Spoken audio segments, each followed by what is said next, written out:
En sus 73 cumpleaños, mi marido me arrojó el pastel a la cara por tener el relleno equivocado y gritó: "Todo lo que toca se convierte en polvo". Esperaba mis lágrimas, como las había esperado los últimos 50 años. Pero me lavé la cara en silencio y lo miré directamente a los ojos. Él se fue a dar un paseo, y cuando regresó, me vio en la mesa con una persona, a la sola vista de la cual se quedó paralizado. Hola, queridos oyentes, gracias por unirse a mí hoy. Antes de comenzar mi historia, por favor suscríbanse al canal, denle a me gusta si no les molesta, y escriban en los comentarios desde qué país me escuchan. Me será muy grato saberlo. Y ahora disfruten escuchando. El sol ese día estaba en su cenit, y el aire sobre el jardín temblaba por el calor, espeso y denso como la miel de tilo. Recuerdo ese aire hasta el día de hoy. Olía a tierra ardiente, a phlox y al humo de la parrilla, donde ya se consumían las últimas brasas. 73 años. Matvey cumplía hoy 73 años, y me parecía que me había estado preparando para este día durante los 50 años que estuvimos juntos. Saqué el último plato a la terraza. Ensalada con pepinos crujientes que esa misma mañana estaban en el huerto. En la mesa ya estaban sus berenjenas favoritas con ajo, patatas nuevas con eneldo y el shashlik que Boris, nuestro hijo, acababa de sacar del fuego. Todo como a él le gusta, como está acostumbrado. «Mamá, ya está bien», dijo Boris, espantando una mosca invisible. «Siéntate ya». Todo estaba perfecto, como siempre. Su esposa Lyudmila ni siquiera levantó la cabeza del teléfono.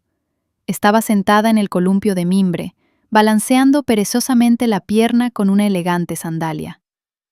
«¿De verdad, Ilina Sergeyevna? No entiendo para qué matarse así. Podría haber pedido comida de un restaurante. Sabroso. Y sin problemas». Me quedé callada. ¿Qué le iba a responder? ¿Que para Matvey la comida de restaurante es polvo, algo sin alma, un insulto a su naturaleza sensible? ¿Que él solo valora aquello en lo que se ha invertido trabajo? Por supuesto, no el suyo propio, sino el mío. Miré la mesa, la terraza, la casa. Todo esto era fruto de mi trabajo. Hace medio siglo, en este lugar, había un descampado lleno de maleza. Mi padre, un hombre terrenal y práctico, me regaló dinero para mi boda. «Capital inicial, hija», dijo entonces, mirando a mi Matvey con sus ojos ardientes y su pelo largo de artista. «Solo por el amor de Dios, ponlo todo a tu nombre. Los artistas son gente inconstante». En aquel entonces me ofendió su desconfianza, pero hice lo que me pidió. Y con ese dinero y los restos de mi modesta herencia, creció esta casa, dacha. Yo misma elegí la madera. Yo misma dibujé el plano de las habitaciones. Yo misma diseñé el jardín, recordando mis sueños abandonados sobre la botánica. Yo planté esos manzanos, ahora ya viejos y frondosos. Yo pinté las paredes y cosí las cortinas.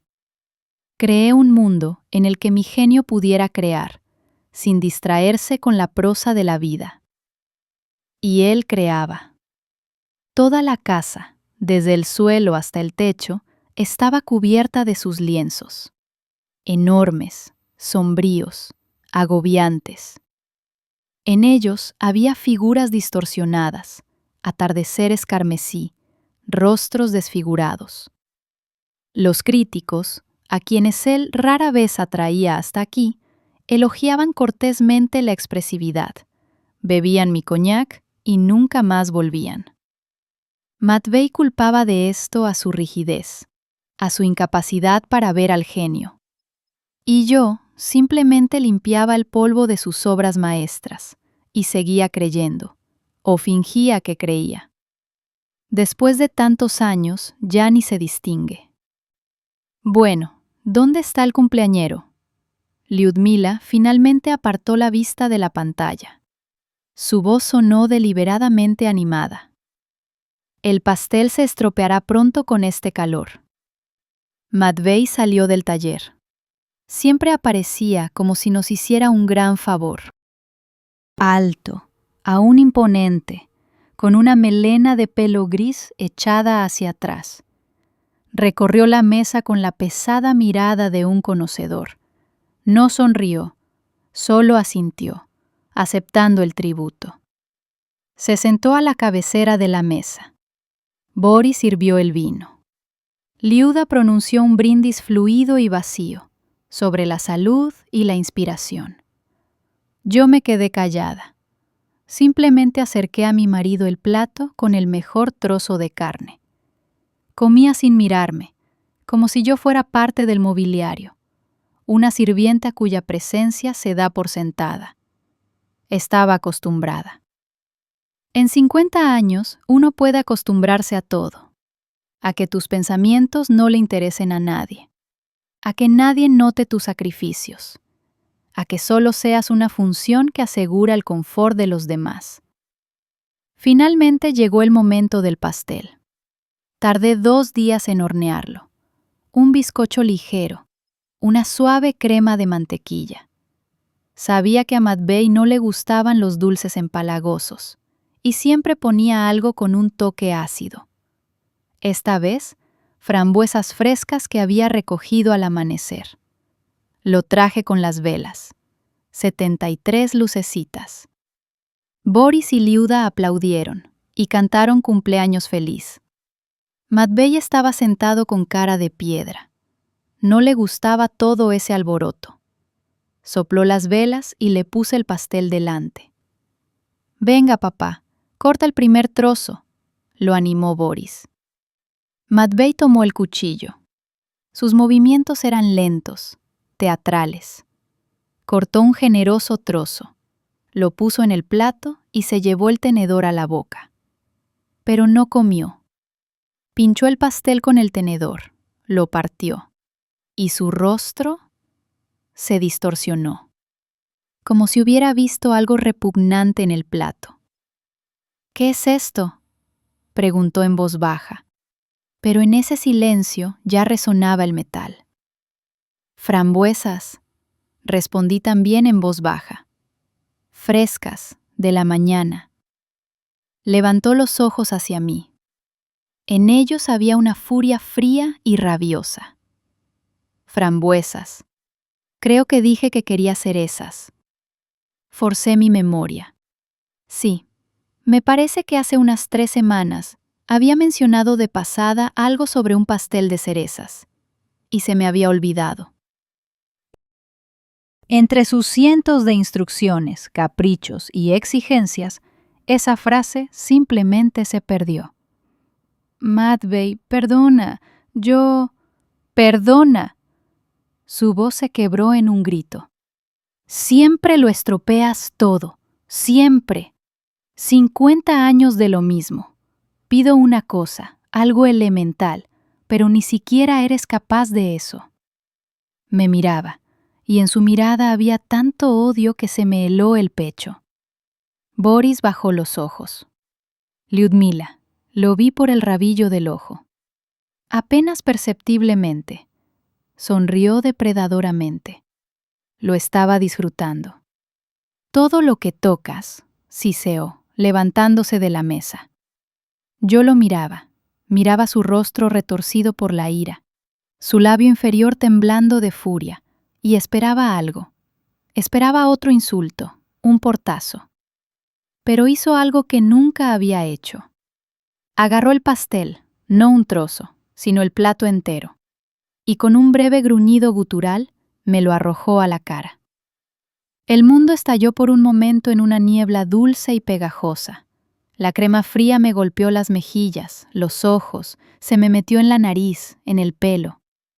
Sentí cómo por el cuello y el pecho escurrían chorros de jugo de frambuesa, parecidos a la sangre. Se hizo un silencio ensordecedor. Solo se oía la respiración pesada de Matvey y cómo en algún lugar del jardín zumbaba una abeja. «Todo lo que tocas se convierte en polvo», me gritó a la cara, salpicándome de saliva. Estaba de pie sobre mí, enorme, enfurecido, y esperaba. Esperaba mis lágrimas, esperaba sollozos, disculpas, humillación, todo aquello de lo que se había alimentado durante todos estos años. Esa era su comida, su inspiración, mi dolor. Pero no hubo lágrimas. Algo hizo clic dentro de mí. Fuerte, claramente, como la cerradura de una puerta vieja que al principio no cedía durante mucho tiempo, y luego de repente se abrió con un chirrido, o por el contrario, se cerró para siempre. Todo el dolor, todos los agravios, todas las decepciones de 50 años se fueron de repente a alguna parte. Se retiraron como una ola del mar, dejando tras de sí solo una piedra lisa, fría y absolutamente plana, vacío y paz. Una paz extraña y resonante. Me pasé la lengua por los labios lentamente, muy lentamente. El sabor dulce y empalagoso de la crema. Lo miré directamente a sus ojos ardientes de furia. Vi desconcierto en ellos. No entendía por qué no lloraba, por qué no gritaba. Dirigí la mirada hacia mi hijo. Boris miraba su plato, con los hombros encogidos. No me defendió. Nunca me defendió. Luego miré a Lyudmila. La sonrisa burlona se había desvanecido de su rostro, siendo reemplazada por un desconcierto asqueado. Todo se volvió extremadamente claro, como en un día helado, cuando el aire es tan puro que se ve cada casa en el horizonte. Me levanté de la mesa, y trozos de bizcocho y frutos rojos cayeron de mis rodillas sobre las tablas limpias de la terraza. «Disculpen», mi voz sonó sorprendentemente firme, sin una sola nota temblorosa. «Tengo que lavarme».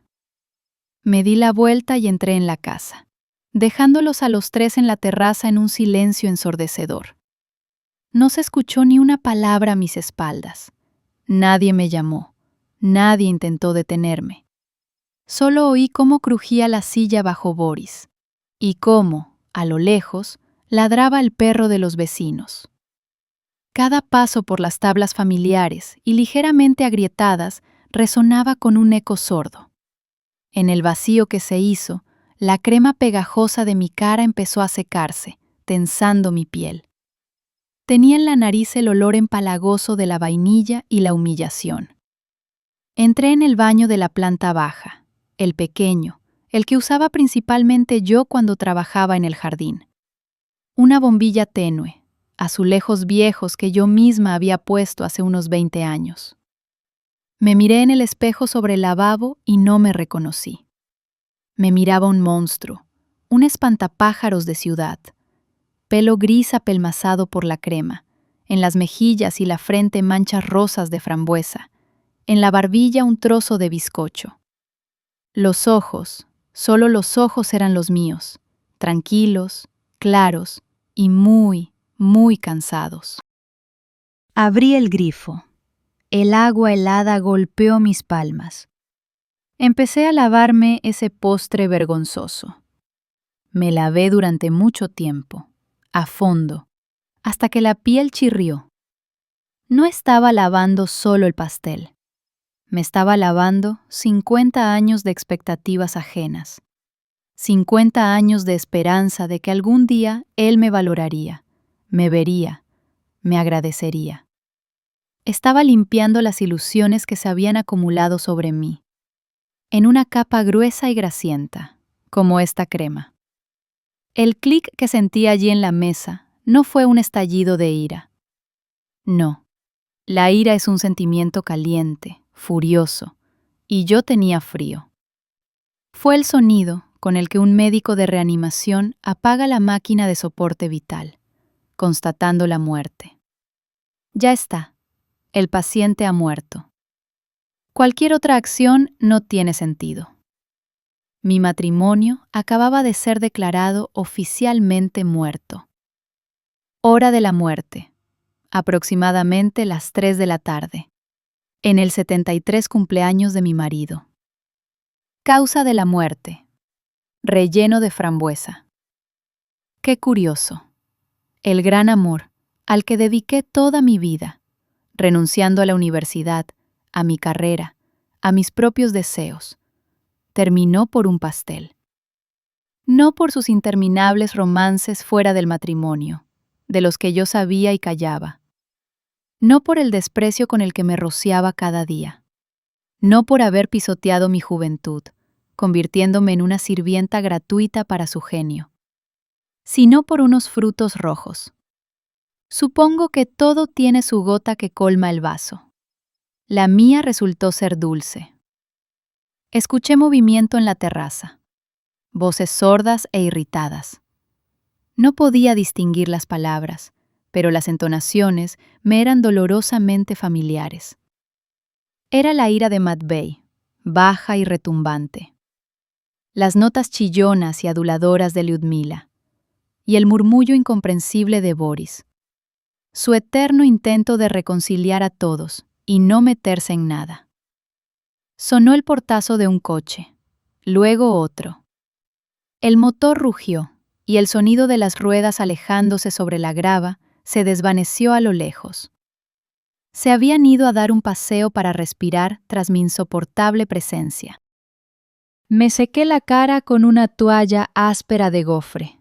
Me miré en el espejo una vez más. Una mujer mayor normal, una red de arrugas alrededor de los ojos, un pliegue obstinado en el entrecejo. Pero en la mirada había aparecido algo nuevo, algo que nunca había visto allí. Determinación. No acero, no. Más bien, la densidad de una tierra bien apisonada, sobre la que se puede construir algo. Salí del baño y volví a la terraza. La escena de destrucción era total. Una silla volcada. En el suelo, un amasijo de crema blanca con manchas rojas de frutos, atrayendo ya a las primeras avispas. Un plato roto. La atmósfera festiva se había evaporado, dejando tras de sí un olor pegajoso a putrefacción y fracaso. Recorrí con la mirada las paredes de la casa, cubiertas de sus cuadros, lienzos oscuros y chillones. Antes me oprimían con su grandeza, con su pretensión de eternidad, pero ahora los miraba y solo veía metros de lienzo estropeado y litros de pinturas caras. Pinturas compradas con mi dinero, con el dinero que recibía del alquiler del apartamento de mis padres en la ciudad. El apartamento en el que podría haber vivido yo. Estaba de pie en medio de este caos, y me invadía una ola de una calma extraña, casi aterradora. Parecía el silencio después de un largo bombardeo. Aún te zumban los oídos, el aire huele a quemado, pero estás vivo. Y lo peor ya ha pasado. Durante 50 años viví esperando una explosión. Todos los días me despertaba y no sabía de qué humor estaría él hoy. ¿Qué sería el detonador esta vez? Un café mal hecho, el portazo de una puerta demasiado fuerte, una flor seca en el alféizar. Caminaba de puntillas por mi propia casa, por mi propia vida. Y ahora la explosión había ocurrido, la más fuerte, la más humillante. Y sobreviví, y ya no tenía miedo de nada, porque no tenía nada que perder. Mi mirada cayó sobre el viejo teléfono de disco que estaba en la cómoda del salón. Polvoriento, casi una antigüedad. Pero a Matvey le gustaba por su autenticidad. Me acerqué a él. Hace unas semanas, en la cola del médico, hojeé por aburrimiento una revista de moda. Había un artículo sobre el arte de la inversión, y en él citaban a una experta, la crítica de arte Anselika Popova. Recordaba sus palabras. Decía que el verdadero valor de una obra no está en el nombre del artista, sino en su capacidad para evocar un sentimiento genuino, y no solo para oprimir con su autoridad. Y también me gustó su foto. Un rostro inteligente, abierto, una mirada clara y directa. No sabía para qué lo necesitaba, pero arranqué esa página y la metí en mi bolso. Simplemente así, como a veces recoges una piedra bonita en el camino sin saber para qué te servirá. Ahora lo sabía. Me acerqué a la cómoda, saqué del cajón mi libreta de direcciones. Encontré el número que había copiado de aquella página de revista. Mis dedos no temblaban. Descolgué el pesado auricular de baquelita. Los pitidos parecían sonidos de otra época, de aquella vida en la que aún esperaba algo. Al otro lado contestó una agradable voz femenina. Anselika Popova, dígame. Hola, Anselika, dije con voz uniforme y tranquila, como si hubiera hecho este tipo de cosas toda mi vida.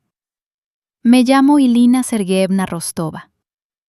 Leí su artículo en la revista Capital y Arte. Me causó una gran impresión. Un placer, Ilina Sergeyevna. ¿En qué puedo ayudarla?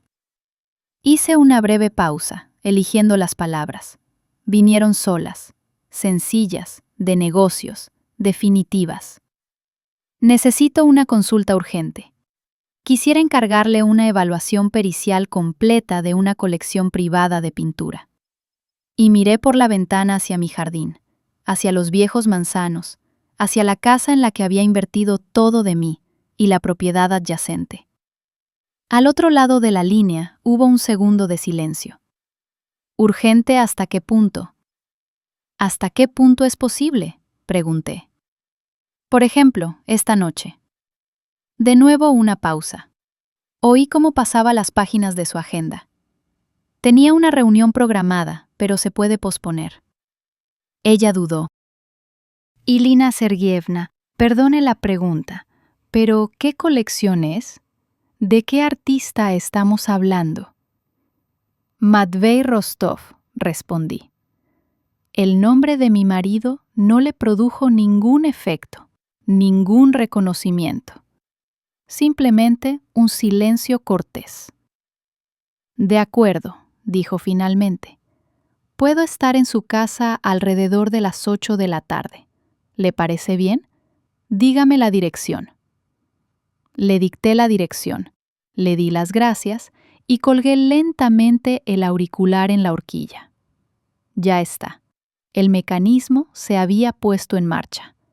La piedra que había estado en el fondo durante 50 años se había movido, y ahora ya nada la detendría. Miré el desastre en la terraza y sonreí por primera vez en muchos años. No limpié la terraza, dejé todo como estaba: el charco de crema seco, los fragmentos del plato, la silla volcada. Que este bodegón sea un monumento al día de hoy, un testigo mudo. En lugar de eso, fui a la casa y ordené allí. Recogí los periódicos dispersos, ahuequé los cojines del sofá, limpié el polvo de la cómoda. No lo hacía por ellos, lo hacía por mí. Recuperaba el control sobre mi espacio, sobre mi vida, mediante pequeñas acciones metódicas. Cuando llegó el coche de Anselika Popova, ya la estaba esperando en la puerta. Eran las 8 en punto. La puntualidad, una cualidad que siempre había valorado en las personas. Del pequeño y elegante automóvil salió una mujer joven de unos 38 años, exactamente como en la foto de la revista. Traje de pantalón estricto, pelo peinado hacia atrás de forma impecable, ojos inteligentes y atentos detrás de unas finas gafas. En sus manos llevaba un maletín de cuero. Ilina Sergeyevna me tendió la mano. El apretón de manos fue firme, seguro. Anselika, pase, por favor. La llevé al interior, no la llevé a la terraza. La llevé al salón, que al mismo tiempo servía como la galería de exposición principal de Matvey. Allí, en la pared más grande, colgaba lo que él consideraba su lienzo más emblemático: el grito de la galaxia no nacida. Sombrío, casi negro, con destellos rojo sangre. Anselika se detuvo frente al cuadro. No emitió un veredicto de inmediato. Miraba en silencio, con la cabeza ligeramente inclinada. Veía cómo su mirada profesional se deslizaba por el lienzo, evaluando la pincelada, la composición, el color. Yo me senté en mi viejo sillón, que estaba en una esquina. No dije nada, no intenté explicar la idea profunda del artista, como le gustaba hacer a Matvey. Solo esperé. «Esto es curioso», dijo finalmente con un tono muy neutral. «Se siente la influencia de los expresionistas alemanes». «Periodo temprano, 1987», respondí. Sabía la fecha de creación de cada uno de sus cuadros. Recordaba qué había comido ese día, qué tiempo hacía, sobre qué gritaba cuando no le salía algún tono. Esos cuadros eran el calendario de mi vida, un calendario sombrío y desolador. En ese momento oí el sonido de un coche que se acercaba. Habían vuelto. Vi por la ventana cómo salían. Matvey, todavía ceñudo, con aire de monarca ofendido. Boris con cara de culpa y cansancio. Lyudmila con expresión de aburrida superioridad. La puerta de entrada se abrió de golpe. Matvey entró primero y se quedó paralizado en el umbral del salón. Me vio a mí, sentada tranquilamente en el sillón, y vio a una mujer elegante y desconocida que examinaba su obra maestra principal con interés profesional. En sus ojos apareció momentáneamente el desconcierto, y luego vi cómo se transformaba en triunfo. Su ego, su amor propio desmesurado, inflado a escala cósmica, encontró instantáneamente la única explicación posible para sí mismo. Ella se había quebrado. Mi callada y sumisa Ilina, habiéndose dado cuenta de la profundidad de su pecado con el pastel, se había apresurado a expiar su culpa y, en un intento desesperado de suplicar perdón, había hecho lo que él había soñado durante años.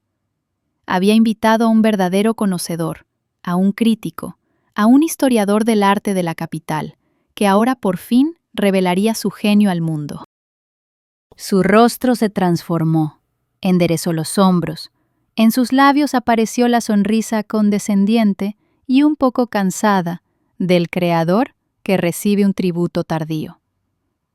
«Buenas noches», dijo con el barítono aterciopelado que siempre usaba cuando quería impresionar. Matvey Rostov, artista. Angelika se volvió, le echó un vistazo rápido y evaluador. Angelika Popova, crítica de arte. «Ah, así que eso es», exclamó Matvey, mirándome con reproche paternal. «Ilina, cariño, ¿por qué tanto alboroto? No estoy enfadado. Las personas creativas somos impulsivas. Ya deberías haberte acostumbrado después de tantos años». Se dirigía a mí, pero hablaba para Angelika. Estaba representando una obra de teatro. El genio magnánimo y su musa atareada, pero amada. «Es un gran placer conocerla». Dio un paso hacia Angelika. «Espero que mi esposa haya tenido tiempo de ofrecerle té. Es una excelente anfitriona. Aunque a veces confunde las frambuesas con las cerezas». Se rió de su propia broma. Boris y Lyudmila entraron en el salón. Al ver a la desconocida con traje de negocios, también se detuvieron, pero su reacción fue diferente. En los ojos de Lyudmila brilló instantáneamente un destello depredador. Ella no pensaba en el gran arte, ella pensaba en el dinero. Un profesional en la casa. Eso significaba que esos cuadros horribles valían algo. Significaba que por fin podrían vender ese trasto viejo y comprar un apartamento normal en la ciudad. «Dios mío, papá, pronto te colgarán en la Galería Tretiakov», exclamó con falso entusiasmo.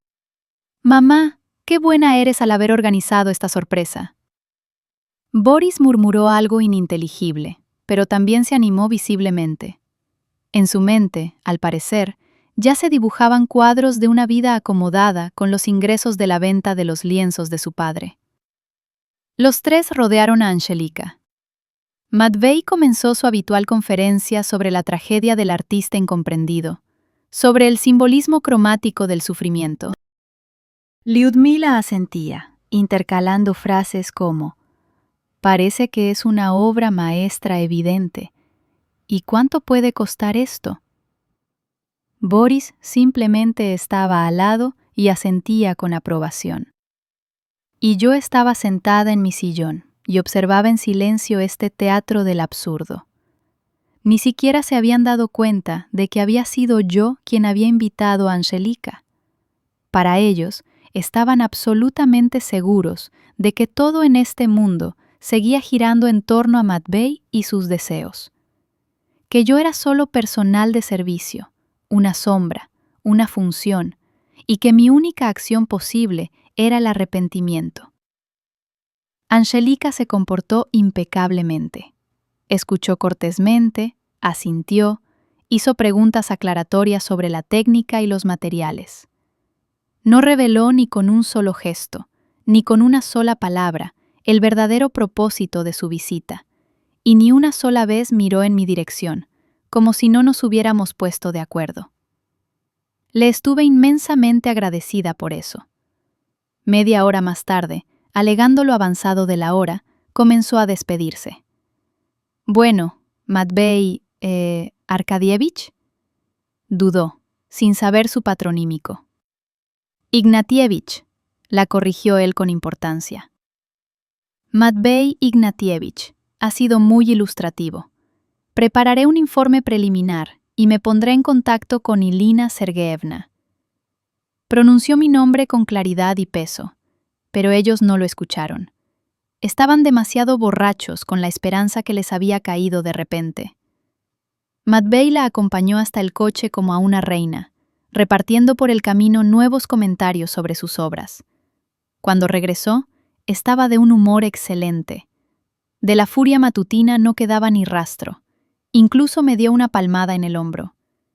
Bien hecho, vieja. Puedes cuando quieres. Así se hace. Hacía tiempo que había que hacerles entender a esos snobs de la capital lo que se estaban perdiendo. Quizás ahora la cosa empiece a moverse. Se fue a su taller, probablemente a reflexionar sobre su futura gloria.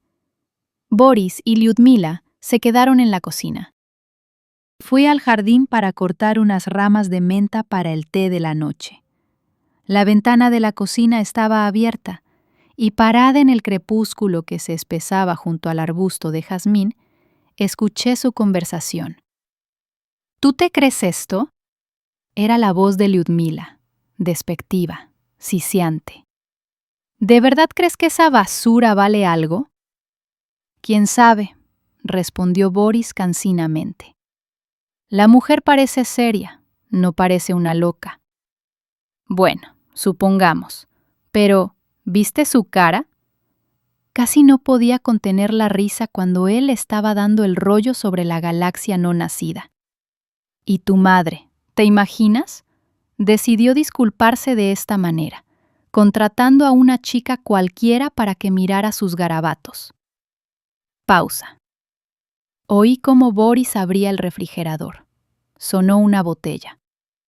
Venga ya, dijo él con una risa patética y condescendiente. Déjala que se divierta. Le ha dado un pequeño berrinche. Ya se ha desahogado y basta. Para la mañana ya hará sus empanadas de disculpa con repollo. ¿Y qué otra cosa puede hacer? ¿A dónde va a irse con esta dacha? Lyudmila resopló. Exacto. Está ahí sentada como una reina en su huerto. Ya es hora de que sepa su lugar. Yo estaba de pie en la oscuridad, inhalando el dulce aroma del jazmín, y cada una de sus palabras caía en mi corazón como un fragmento de cristal frío y afilado. ¿Y qué otra cosa puede hacer? Realmente pensaban así. Estaban absolutamente seguros de mi impotencia, de que mi mundo se limitaba a la cocina, el jardín y el taller de él, de que fuera de esa cerca no había vida para mí. En ese momento comprendí que se equivocaban.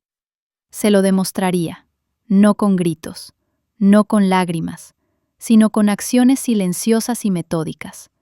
Mañana daría el siguiente paso. Por la mañana no hice empanadas. Me preparé un café. Como de costumbre, me senté en la terraza, que había limpiado antes del amanecer, y miré cómo el sol salía sobre mi jardín. Matvey salió de la casa cerca del mediodía. Me lanzó una mirada llena de expectación decepcionada. No vio en la mesa el desayuno habitual recién hecho, y suspirando de forma demostrativa, se retiró al taller, dando un portazo. Boris y Lyudmila se habían ido temprano a la ciudad. Ni siquiera se despidieron. El silencio, por primera vez en muchos años, no me oprimía, sino que me curaba. Parecía una venda fresca en una herida reciente. Cerca de la 1 de la tarde, me llamó Anselika. Su voz era profesional, pero se oían notas cálidas. Irina Sergeyevna, buenas tardes. He preparado el informe para usted. Digamos que no le traerá alegría financiera. Los cuadros de su marido representan un valor exclusivamente sentimental. Para el mercado, desgraciadamente, no tienen ningún interés. Yo permanecí en silencio. Ya lo sabía. Solo que ahora tenía una confirmación oficial de un experto. Eso pensaba, Anselika. Gracias por su honestidad. Es mi trabajo. Hizo una pausa. Pero no la llamo solo por eso. Irina Sergeyevna, ayer por la tarde, escuchando a su marido y observando a su familia, yo me di cuenta de que el problema no son solo los cuadros. Veo que está al borde de tomar decisiones muy serias. Y si entiendo algo sobre las personas, no va a necesitar un crítico de arte, sino un buen abogado. Volví a callar, pero esta vez por asombro. Esta mujer joven, a la que había visto solo una vez en mi vida, había entendido más sobre mí que mi propia familia en 50 años. Conozco a una persona así, continuó Anselika. Se llama Irina Pavlovna Volskaya. Es dura, de principios, y completamente nada sentimental. Exactamente lo que necesita ahora.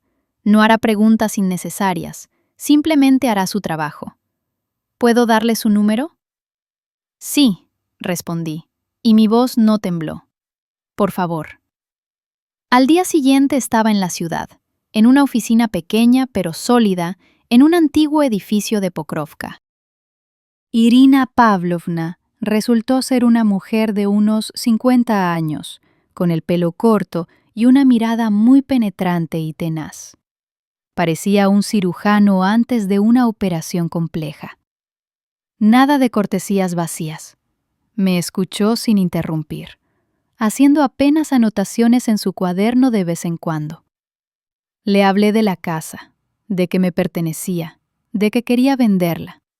No hablé del pastel, de los insultos, de mi vida destrozada. Hablé solo de hechos, de propiedades. ¿Trajo los documentos de la casa? Preguntó cuando terminé. Solo una copia del título de propiedad. Los originales están en la caja fuerte de la dacha. Eso es suficiente para empezar. Ahora comprobaremos la limpieza del objeto en la base de datos de Ross Reester. Es el procedimiento estándar.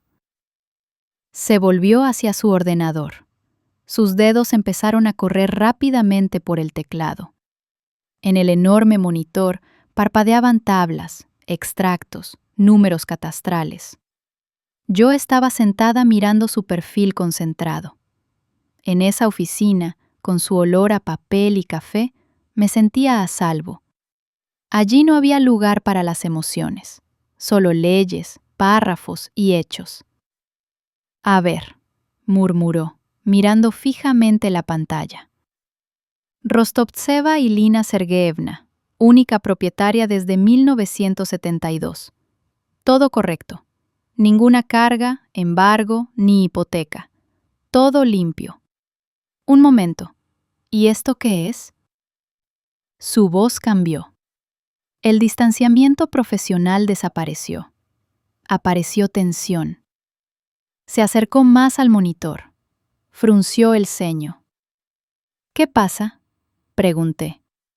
Y mi corazón, hasta ese momento tranquilo, empezó a latir de repente con inquietud y sordamente. Extraño, muy extraño. Hizo clic con el ratón varias veces, abriendo un archivo adjunto. Mire, hace una semana se cargó una solicitud en la base de datos. Un contrato preliminar de compraventa de su parcela y su casa. Se calló, y ese silencio en la oficina se volvió denso, pesado, como algodón mojado. Yo no lo entiendo, susurré. Yo no he firmado nada. Irina Pavlovna giró el monitor hacia mí lentamente, muy lentamente. Irina Sergeyevna, mire aquí. En la pantalla había un escaneo de un documento, un contrato preliminar.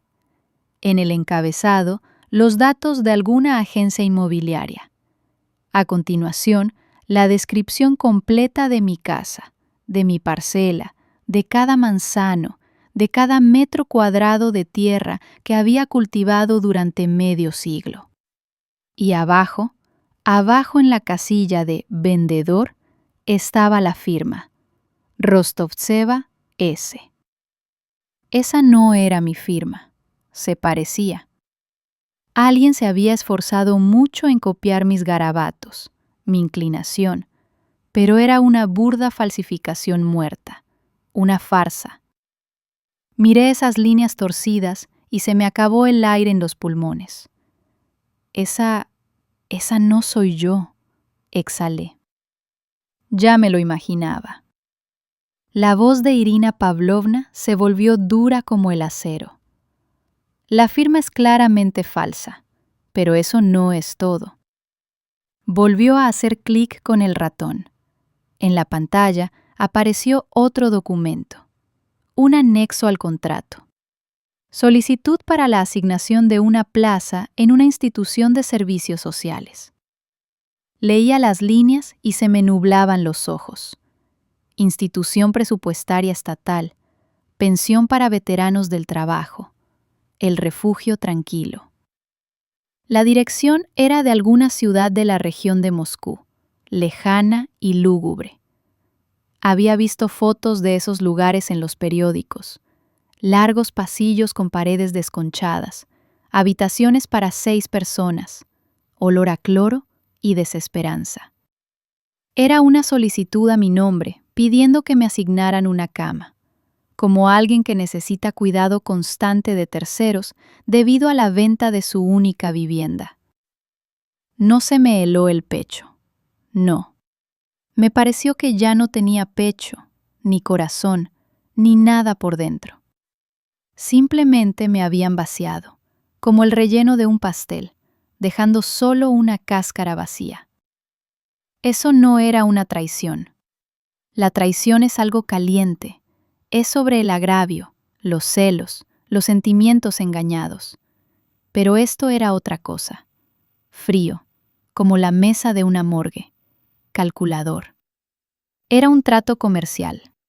Yo no era para ellos una madre, una esposa, ni siquiera era un ser humano.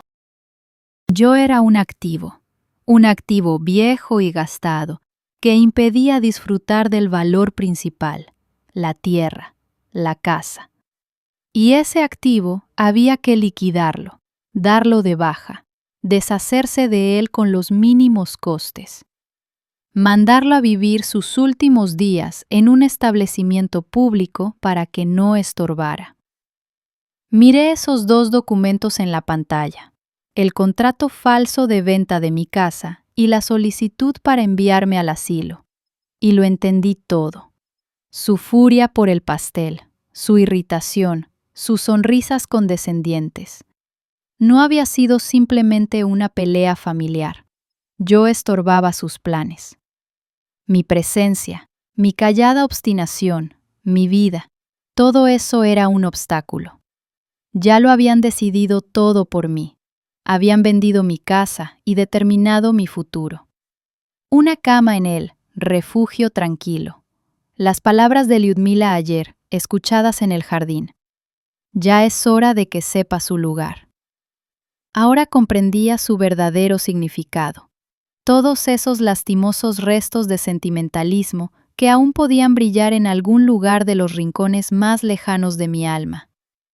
Los recuerdos de la juventud, del nacimiento de mi hijo, de los raros momentos de paz.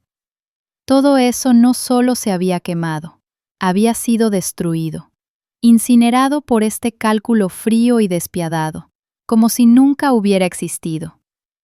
Levanté los ojos hacia Irina Pavlovna. Ella me miraba con una extraña y casi severa compasión. Esperaba lágrimas, histeria, lamentos, pero no lloré. En el lugar de mi alma calcinada llegó algo diferente, duro, limpio, sin impurezas, como un diamante nacido bajo una presión enorme. ¿Qué debemos hacer?, pregunté. Mi voz sonó tranquila, aterradoramente tranquila. Irina Pavlovna levantó una ceja con asombro por un momento, y luego en sus labios apareció la sombra de una sonrisa de aprobación. Para empezar, dijo, volviéndose hacia el ordenador, bloquearemos cualquier acción de registro con su propiedad. Luego, prepararemos demandas por fraude. Y después iniciaremos el procedimiento de venta, pero ya con sus propias reglas. Regresé a la dacha tarde por la noche. La casa estaba sumida en la oscuridad. Aún no habían regresado de la ciudad. Ese silencio ya no me parecía una bendición.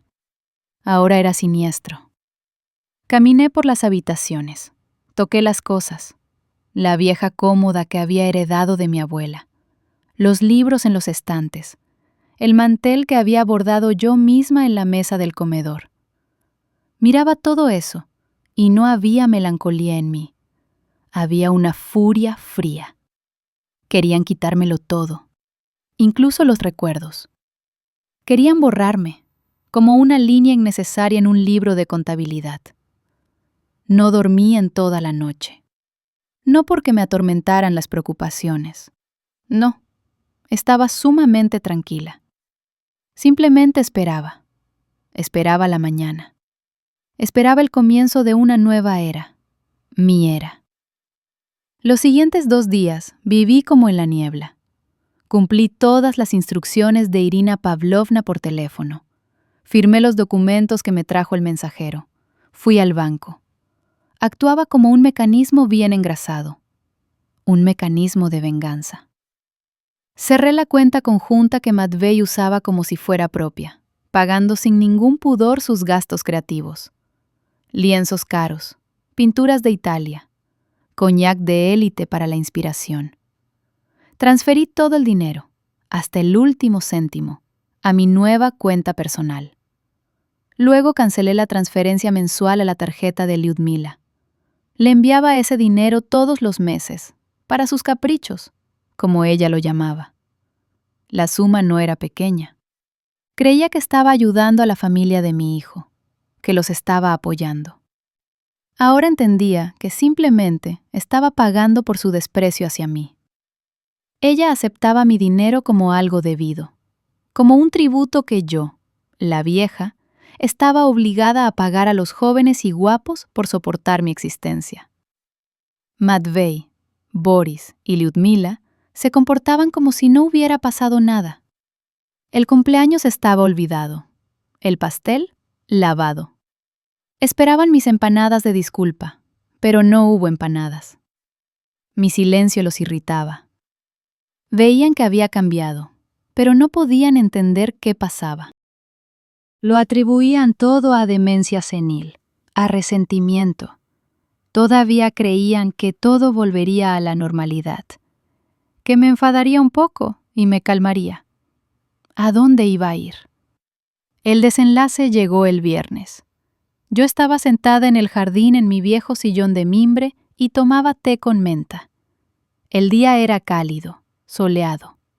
Un motociclista se acercó a la puerta. Un mensajero. Un chico joven con casco me entregó 2 sobres gruesos. Para los Rostovtsev, firme aquí el recibo. Firmé. Un sobre estaba a nombre de Matvey Ignatievich, el segundo a nombre de Boris Matvíyevich, y Lyudmila Sergeyevna. Eran notificaciones oficiales que había enviado Irina Pavlovna. Yo sabía lo que había dentro. Entré en la casa. Matvey estaba sentado en el salón, bebiendo café y leyendo el periódico. Levantó hacia mí una mirada pesada y de disgusto. «¿Qué es eso?», preguntó, señalando con la cabeza el sobre en mi mano. «Para ti», le tendí la carta. La cogió con un desconcierto perezoso. La abrió. Sus ojos recorrieron las líneas. Vi cómo la expresión de aburrimiento regio se desvanecía lentamente de su rostro, cómo se volvía primero de asombro, luego de desconcierto, y luego se distorsionaba de rabia, igual que aquel día en la mesa. «¿Qué clase de broma es esta?», gruñó, saltando del sillón. El papel le temblaba en las manos. Notificación de la inminente venta del bien inmueble. Prohibición de uso de la propiedad con fines no residenciales. ¿Tú te has vuelto loca? En ese momento, Lyudmila entró en la cocina bostezando. Llevaba una bata de seda con el teléfono en la mano. «Papá, ¿por qué grita tan temprano? Me duele la cabeza». «Toma», le tendí el segundo sobre. Lo cogió con una mueca de asco, como si le estuviera dando algo sucio. Lo abrió. En su rostro se reflejó el mismo caleidoscopio de emociones que en el de Matvey. Solo que al final no había furia, sino un miedo frío y pegajoso. «Boria», chilló. «Ven aquí rápido». Boris salió del dormitorio con cara de sueño. Miraba sin comprender el rostro carmesí de su padre y el rostro pálido de su esposa. Lyudmila le puso la carta en las manos. «Léelo. Tu madre parece haber perdido definitivamente el juicio». Boris leía, y sus mejillas regordetas se caían, sus ojos se abrían como platos. Parecía un niño al que le habían quitado su juguete favorito. «Mamá», balbució. «¿Qué es esto? ¿Qué significa esto?» «Significa», dije tranquila y claramente, mirándolo directamente a los ojos, «que voy a vender esta casa». Se hizo el silencio, ese mismo silencio ensordecedor. Me miraban como a un fantasma, como a un mueble que de repente hubiera empezado a hablar. La primera en reaccionar fue Lyudmila, y su primer pensamiento fue, por supuesto, sobre el dinero. «Bueno, vale». Su voz temblaba, pero intentaba controlarse. «Si la vendes, la vendes. Ya era hora. ¿Y el dinero? ¿Cómo vamos a repartir el dinero?» «De ninguna manera», respondí. «La casa es mía, y el dinero de su venta también es mío». «¿Cómo que tuyo?», rugió Matvey. «He dedicado mi vida a esta casa. He creado en estas paredes. Cada tabla está impregnada de mi genio». «Cada tabla fue comprada con mi dinero, Matvey, y cada clavo fue clavado con mis manos, mientras tú creabas». Y entonces sonó el teléfono de Lyudmila. Se lo llevó automáticamente a la oreja. «¿Sí? ¿Aló?» «¿Cómo que denegada?» Su voz se volvió aguda, estridente. «¿Qué es eso de fondos insuficientes? Señorita, compruébelo otra vez. Siempre tengo dinero ahí. La madre de mi marido, es decir...». Se detuvo, me miró, y en sus ojos brilló la comprensión, esa misma comprensión fría que hiela el alma. Pulsó el botón de colgar. Sus dedos empezaron a teclear algo convulsivamente en la pantalla. Al parecer, estaba comprobando la aplicación del banco. «No hay dinero», susurró. «Cero en la tarjeta. No hubo transferencia». Levantó los ojos hacia mí, y ya no había en ellos ni arrogancia ni desprecio, solo horror animal y primitivo, pánico. Estaba en medio del salón con su bata cara, desorientada, asustada, y de repente parecía una indigente. En ese momento ella lo entendió. Lo entendió Matvey. Lo entendió Boris. No era un capricho de vieja, ni una histeria femenina, ni un pequeño berrinche que se pasaría por la mañana. Era una guerra, meticulosamente planeada, despiadada, total. Y ellos la estaban perdiendo. Su mundo, tan acogedor, tan familiar, construido sobre mis sacrificios, sobre mi amor, sobre mi sumisión, se derrumbaba en ese mismo momento ante sus ojos. Y ese mundo lo dirigía yo. Una vieja silenciosa e inadvertida que, en su opinión, solo sabía hornear empanadas y escardar los huertos. Me miraban, y vi cómo en sus ojos la condescendencia y la burla daban paso al miedo. Por fin me vieron. No una función, no una sombra, sino un ser humano que había decidido recuperar lo que era suyo. Todo. Hasta la última gota, hasta el último aliento. Durante todo el día la casa zumbó como una colmena perturbada. Caminaban de un rincón a otro, susurraban, discutían, daban portazos. Oía fragmentos de sus conversaciones. Hay que hacer algo. Ella no tiene derecho. Es nuestra casa. Llamaban a algunos conocidos, consultaban, buscaban una salida. Pero todos sus caminos, por lo que entendí, se topaban con una simple verdad que cualquier abogado les confirmaba. La propietaria soy yo, y yo tengo derecho. Yo no interferí.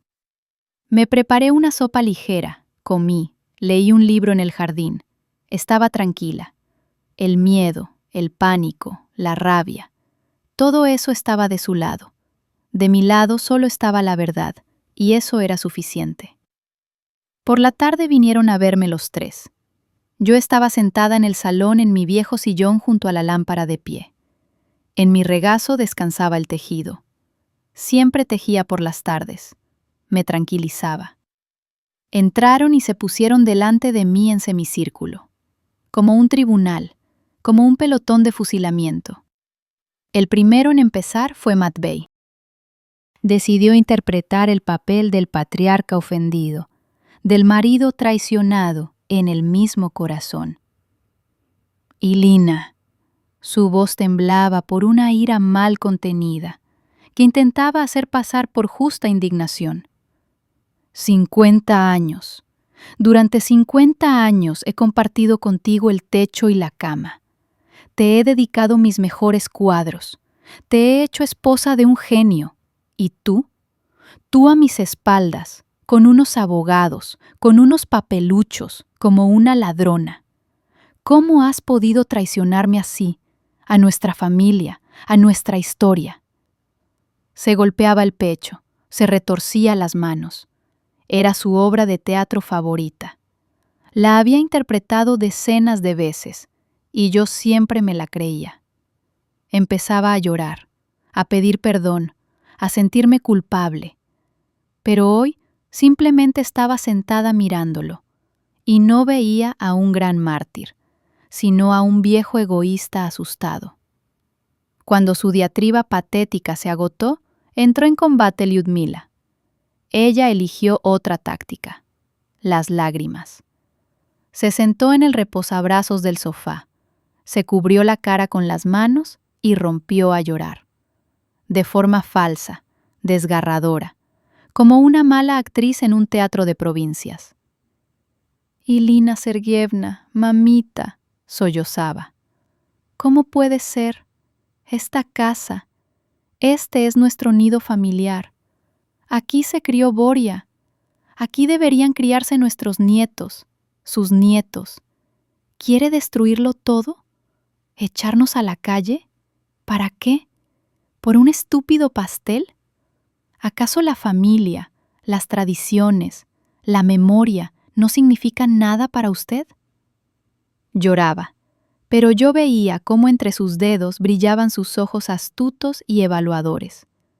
Observaba mi reacción, esperando que mi corazón vacilara, que despertara la eterna piedad femenina.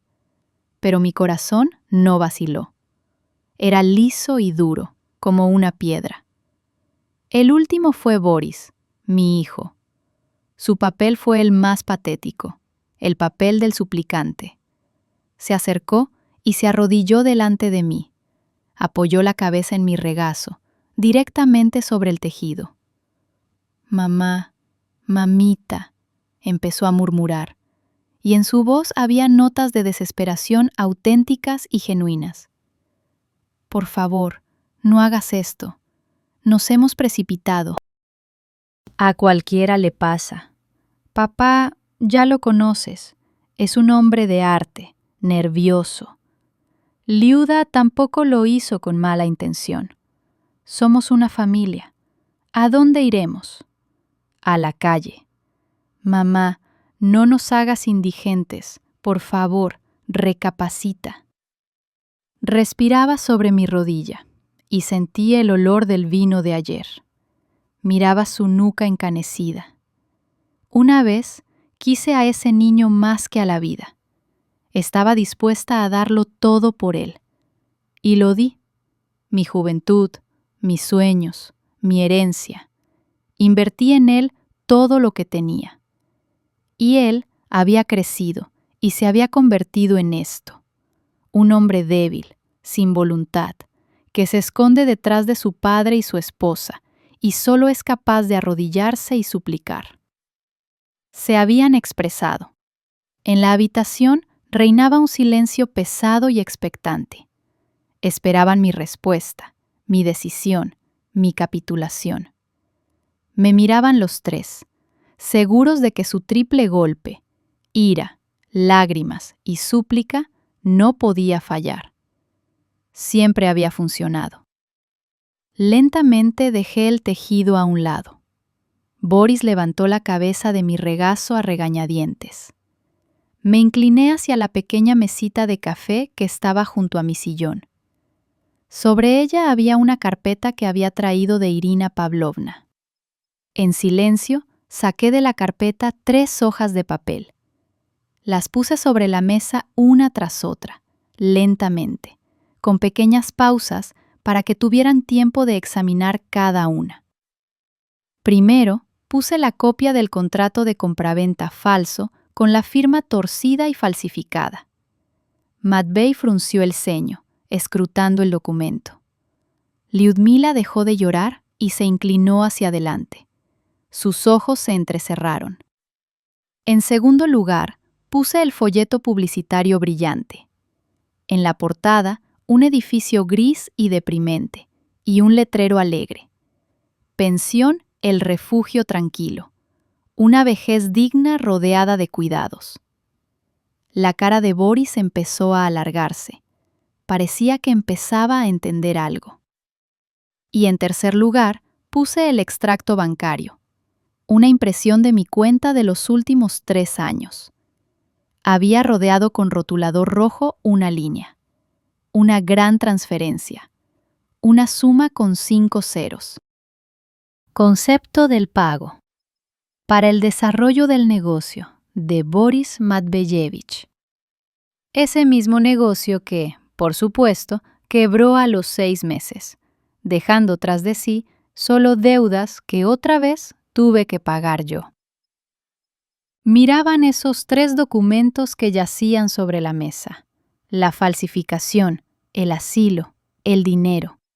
Los 3 pilares sobre los que se sostenía su mundo, su traición, su cálculo, su parasitismo. Levanté los ojos. Me encontré con la mirada de Matvey, con sus ojos desconcertados y asustados, y dije. Mi voz era baja. No había en ella ni ira, ni triunfo, solo la constatación de un hecho, como un médico que informa de un diagnóstico. Me dijiste que yo convierto en polvo todo lo que toco. Hice una pausa.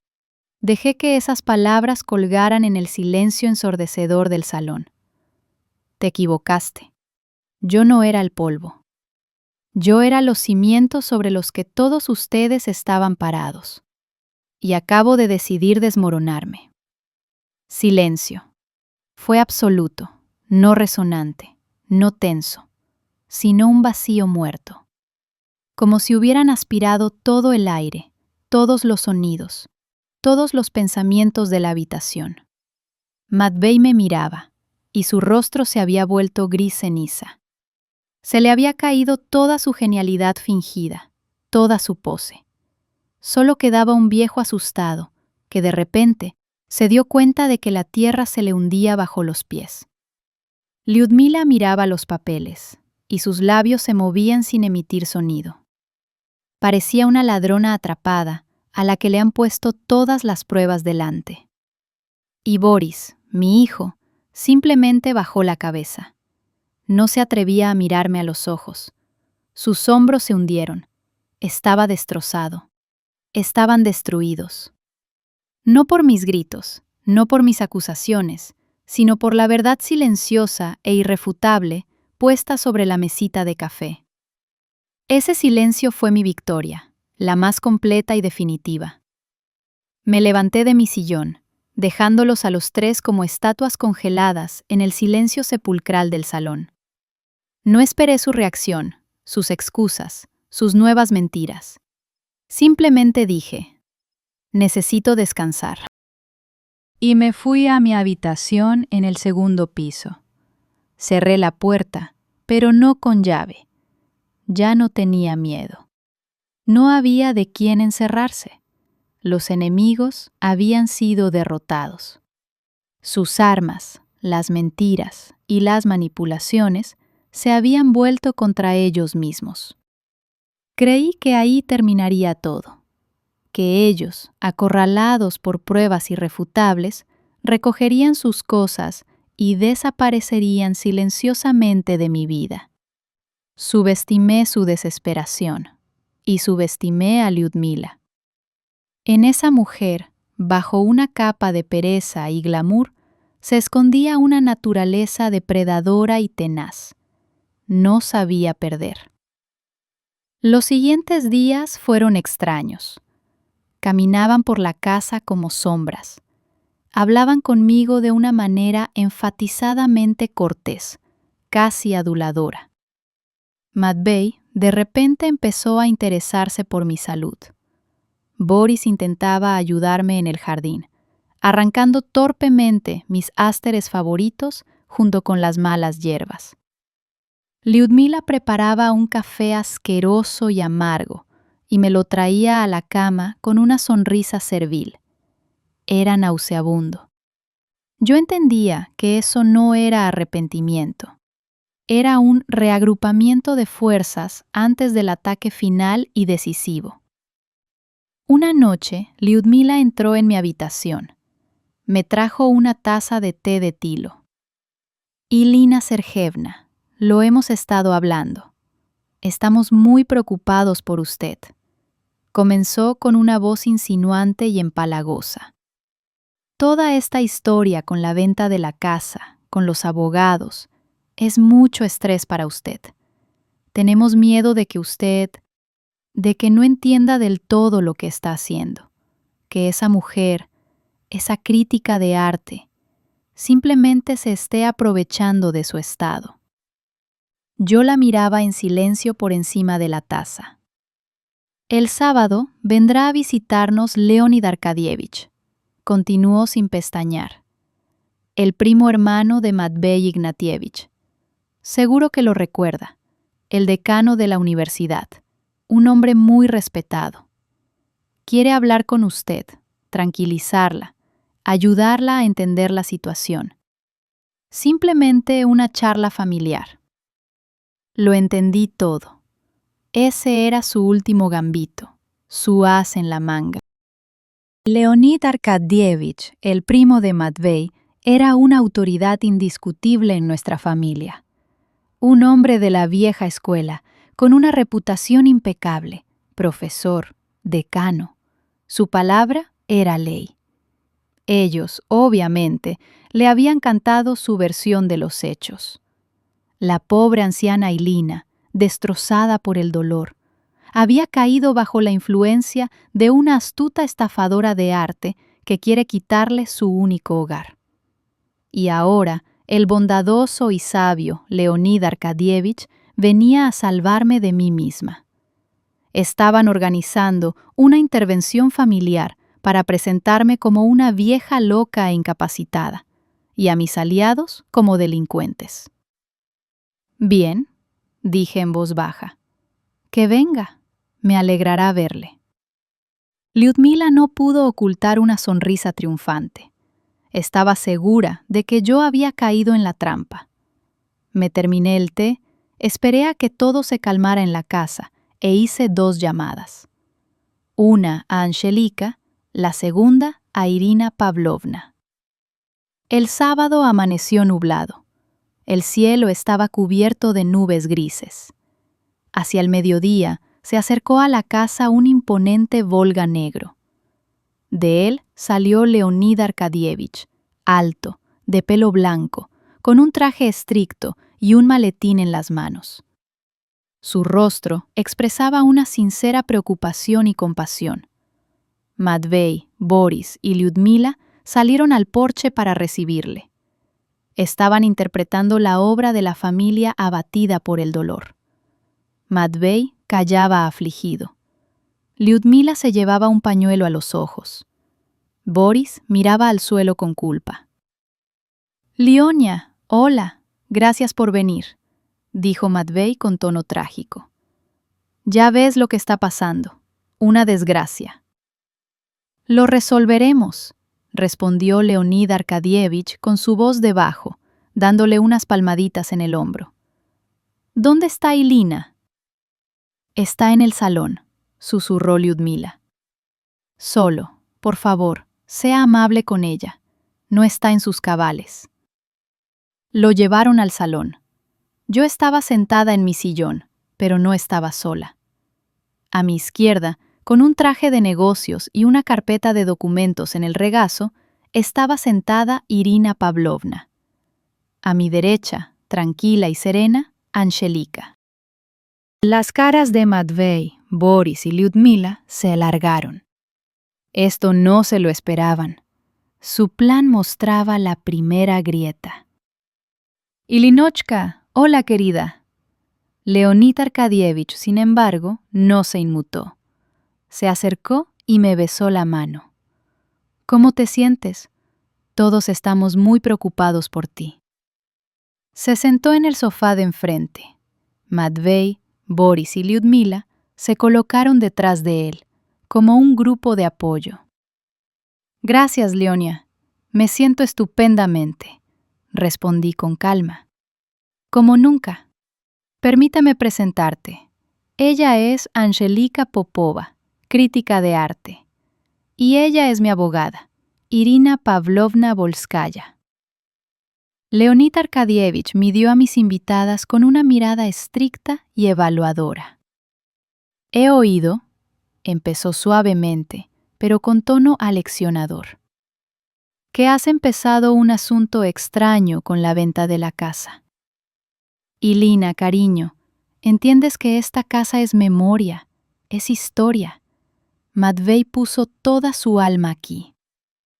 El alma la puso Matvey, pero el dinero y el trabajo los puse yo. Lo interrumpí suavemente.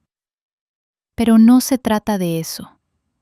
«Precisamente de eso se trata», intervino Matvey. «Ella quiere destruirlo todo. Y estas…» Hizo un gesto con la mano hacia Angelica e Irina Pavlovna.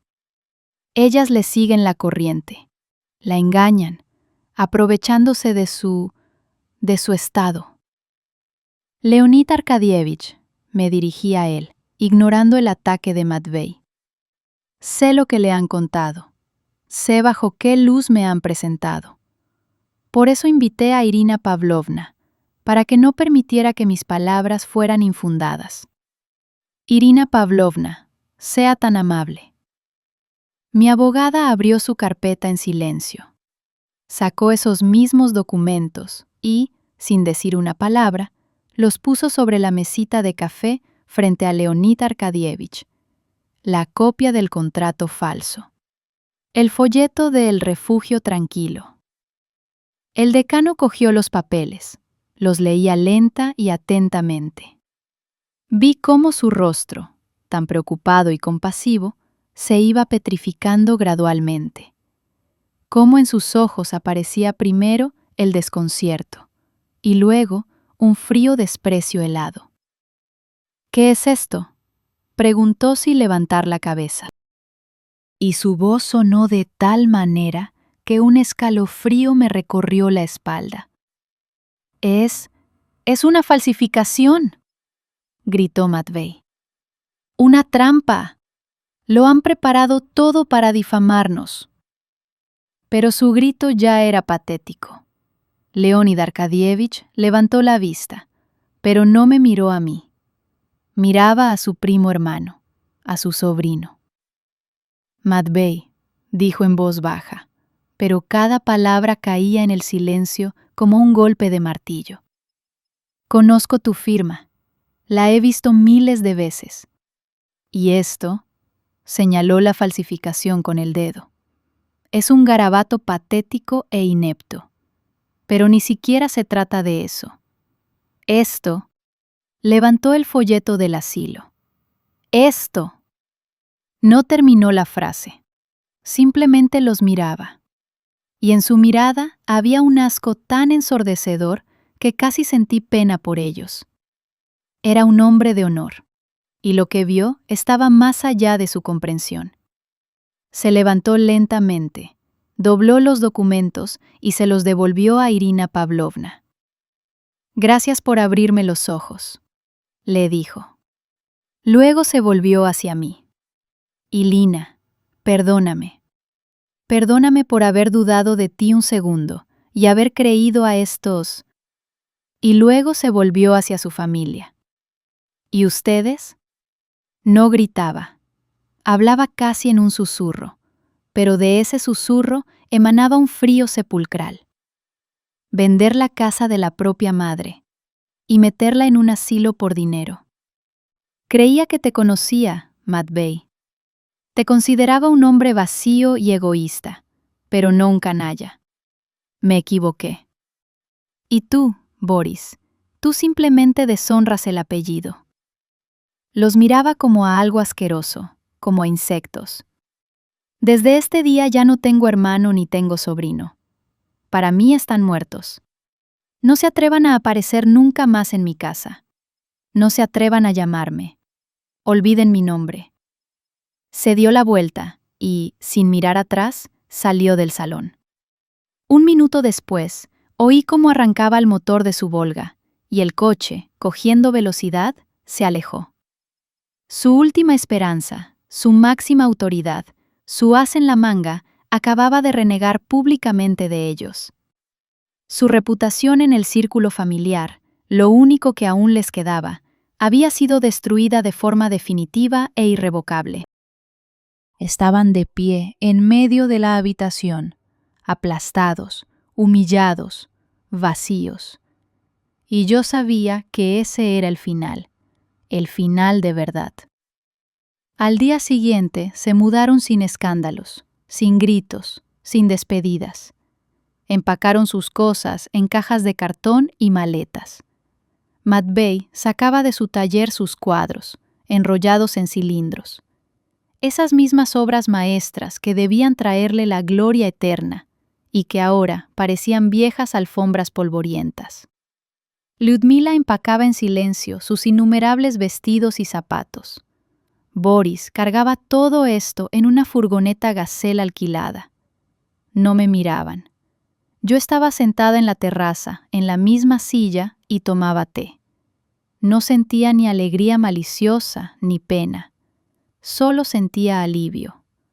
Como si me hubieran quitado de los hombros una enorme y pesada piedra que había llevado durante 50 años. Cuando el coche se alejó, llevándolos lejos de mi vida, respiré profundamente. El aire olía a manzanas y a libertad. Han pasado 6 meses. El sol inunda mi balcón con una cálida luz matutina. Desde aquí, desde el piso 12, la ciudad parece de juguete y el cielo infinito. Ya no tengo un gran jardín, pero todo el balcón y los alféizares de mi nuevo apartamento están llenos de plantas.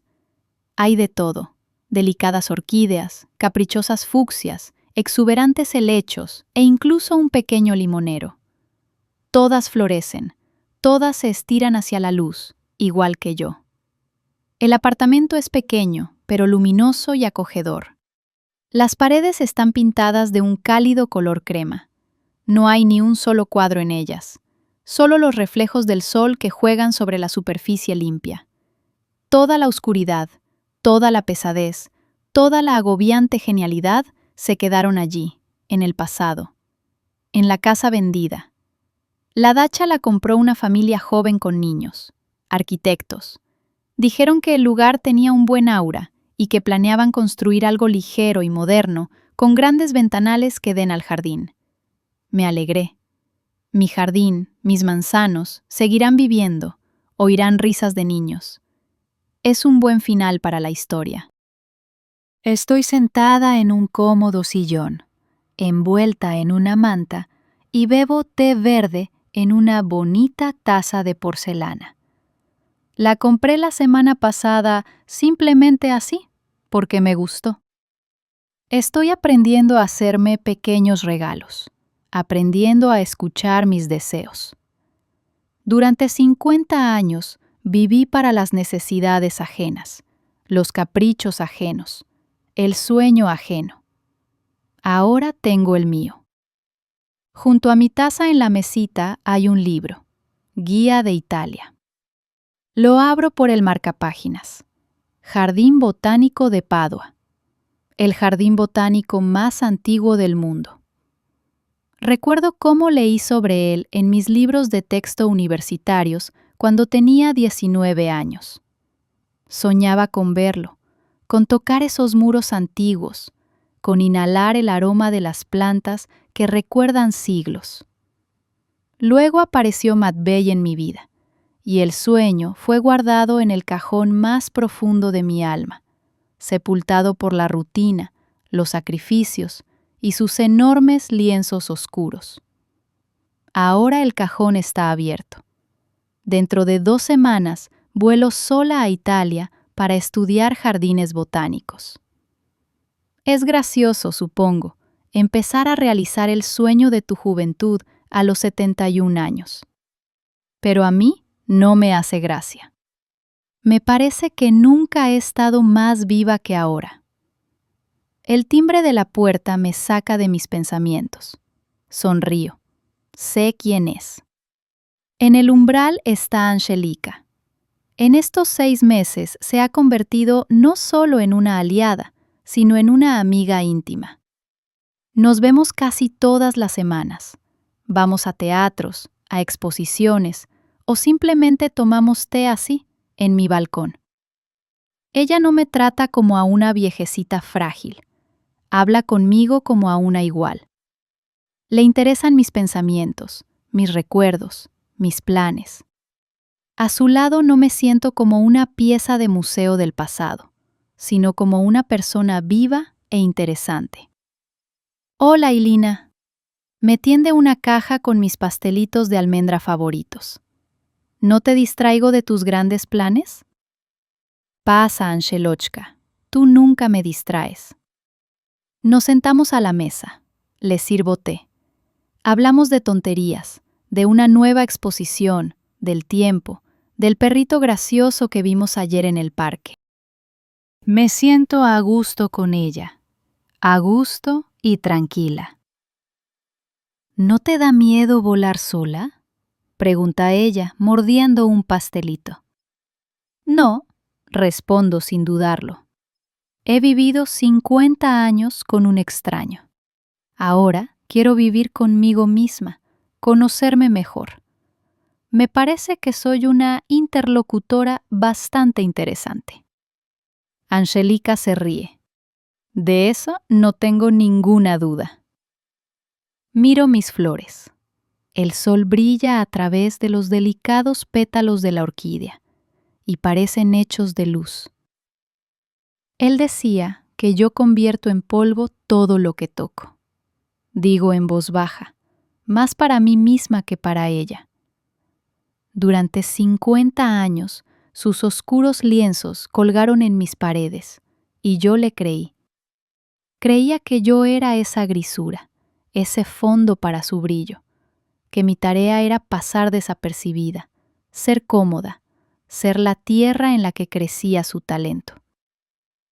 Doy un sorbo de té. Está caliente, con un ligero toque amargo, real. Pero yo no era el polvo. Yo era una semilla dormida que estuvo mucho tiempo en la oscuridad bajo una pesada piedra. Y ahora por fin estoy al sol. Y sonrío con la sonrisa tranquila, silenciosa y feliz de una mujer que ha recuperado su vida. Gracias por estar conmigo hasta el final.